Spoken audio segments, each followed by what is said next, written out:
He upholds all things by the word of his power, Hebrews 1 says. Not by the power of his word. By the word of his power. There's a difference. So, upholding all things, that's the sovereignty of God. That he's in charge. Period. And so humanism says that man and man's governments are the upholders of all things. And the upholder of society. Okay? And no, they're not. Over time, they always degenerate.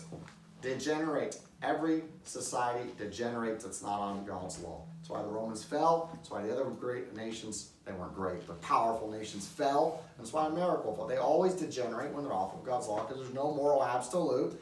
And so that's not upheld. They think it's upheld, but it's not upheld. And, you know, when the tragedies do happen, don't get mad at God. Yes, ask questions, be in reverence, be in godly fear. Okay, so with the foundation laid, let's dive into this mind of these unregenerate humanists and their crafty, cunning philosophies. This whole foundation all comes from Genesis chapter 3. Okay, we go to Genesis 3. And let me say this, because many people think this. Humanism did not start with the fall of Satan. Okay? Some people think, well, I think it started when Satan fell, you know, everything that he did. It's a little rabbit trail, but this is a little distinction here. We don't just preach the lambs, we preach the sheep too. Older in the Lord. When Satan fell, he said, I want to be above God. That's Satanism. Okay? The humanism says, I want to be like God. I want to be equal with God. I want to have a co-say in this. So it's a subtle difference. It's not that big. Now here's the thing. The extreme humanism, which is actually most common today in America, is really the extreme version, is Satanism.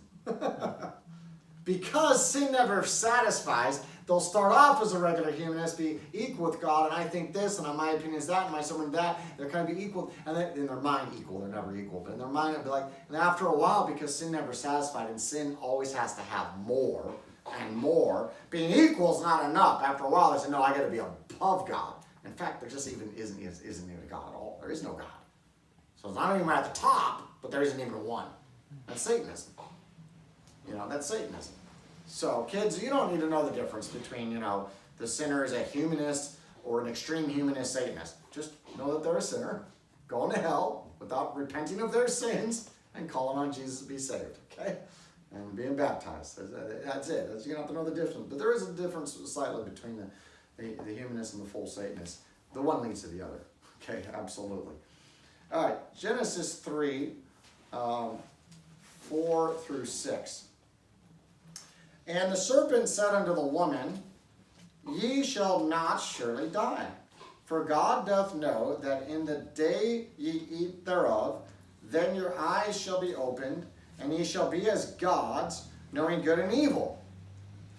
And when the woman saw that the tree was good for food, and that it was pleasant to the eyes, and a tree to be desired to make one wise, she took of the fruit thereof and did eat, and gave also unto her husband with her, and he did eat. So that's when humanism started, right there. And now, remember the definition, the chief end of man is the happiness or the well-being of man. So she's like, I'll get some more wisdom, I'll be happier. I'll get it some more, I'll be happier. I'll be happier then. She wanted a shortcut to wisdom. Okay, if the females don't fear God, they're not going to obey their husband. There is a direct correlation. If they don't fear God, they're not going to obey their husband. If she lost the fear of God, she didn't obey her husband. Her husband, Adam, told, don't eat of that. He said it before. Okay? And if they do fear God, they will obey their husband. So I can preach that at the fairgrounds.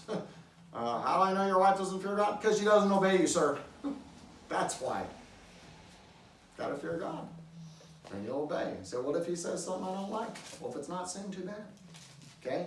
But Adam was twice as bad because God told him face to face directly. He walked with him in the garden face to face. He looked at him. He's like, Adam, son. Called him son. Don't eat of that one. Yes, sir. Yes, Lord, he meant it. I will not ever do it. No way. I won't do it. And who knows how long.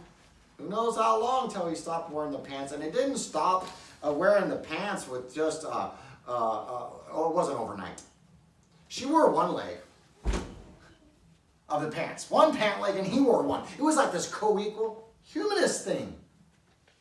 Then she's like, well, I got the inch, I'll take the mile. And then she's fully wearing the pants and handing him the fruit. His fault, 100%, absolutely.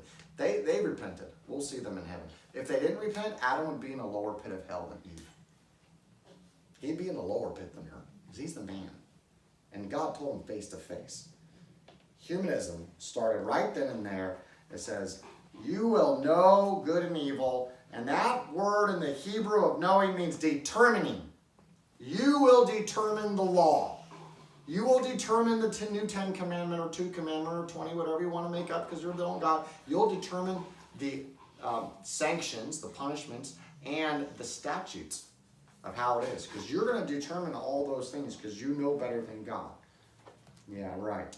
So let's look at a few areas these break down, and this is why it's a 2-part sermon. And I know I preached on marriage and I preached on kids, so this isn't real long. Marriages. Okay, 1. How does humanism play out in the area of marriage? The humanist says, your goal should be to make your spouse happy or well off.